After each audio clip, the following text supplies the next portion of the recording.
En rehaussant son financement de 180 millions à 562 millions de dollars américains, la BAD prouve à suffisance l'intérêt et tout l'intérêt qu'elle accorde à l'émergence d'une Guinée nouvelle.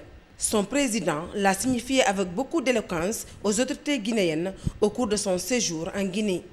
L'accent a été mis sur le PNDS, cet ambitieux projet qui booste les performances économiques et sociales de la Guinée. De l'agriculture aux infrastructures, en passant par l'énergie et les connexions routières, l'institution bancaire africaine est vivement présente. Et pour matérialiser cet intérêt, la BAD vient d'ouvrir son bureau pays à Conakry.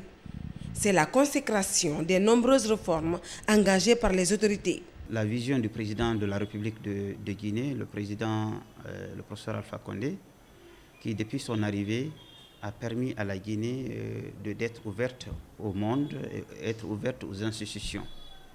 Cette initiative, cette grande vision doit être saluée. Je crois qu'elle plaide en faveur de cette ouverture.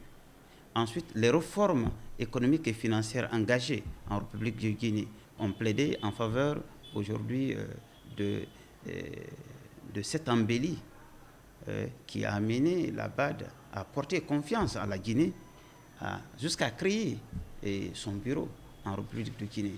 Je pense qu'au niveau de la gestion macroéconomique, le pays se pose très très bien.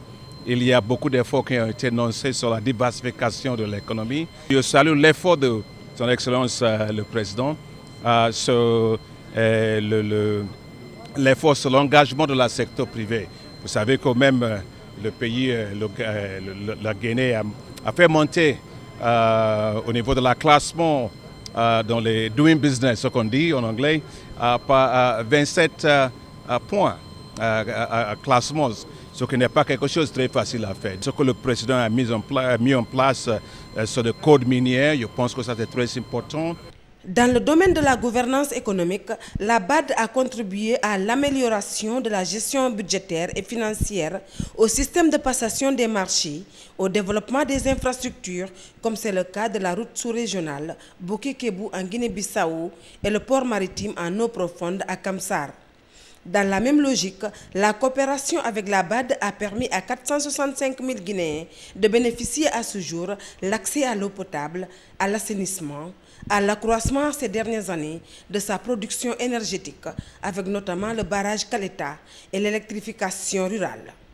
La BAD a également lancé son dévolu sur l'entrepreneuriat féminin, comme c'est le cas du projet AFAWA. C'est un programme qui vise justement à améliorer les financements adaptés destinés aux femmes. Parce que, comme nous le savons tous, c'est un gap. Les femmes peuvent avoir des compétences, les femmes peuvent vouloir entreprendre, mais c'est difficile pour le financement. La formation leur permettra de savoir comment préparer leur business plan pour avoir un projet bancable et qu'il puisse être financé par le projet AFAWA à travers les banques commerciales de la place. Comme quoi, la récente visite du président à Dessina, qui a inauguré le bureau pays de l'institution à Conakry, est une preuve éloquente du groupe d'accélérer la cadence de décaissement pour booster le développement de la Guinée.